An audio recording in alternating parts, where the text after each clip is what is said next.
In today's video, I'm going to teach you how to insert an image in AutoCAD without losing the link permanent embed. By the end, you'll know how to attach a picture so it lands exactly where you want at the right size and angle, and how to keep that link stable so your image doesn't go missing the next time you open the drawing. We'll start by using the command designed for this task. On the command line, type image attach and press enter.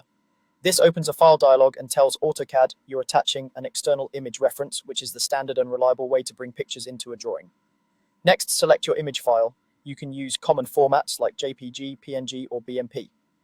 Choose a file that's a reasonable size for your project. Very large images can slow down navigation, while overly compressed images may look blurry when you zoom in. Keep in mind that AutoCAD stores a path to this file. To avoid broken links later, it's a good practice to keep the image in the same project folder as your DWG or on a consistent shared drive location.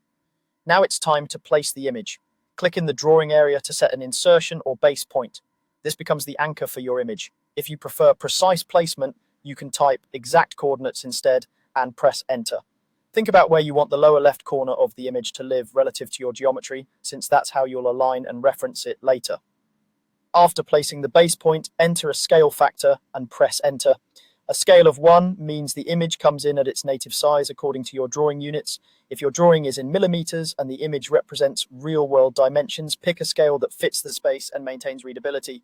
It's perfectly fine to start with 1 and adjust if needed once you see the result. Finally, enter a rotation angle and press enter. An angle of 0 keeps the image horizontal.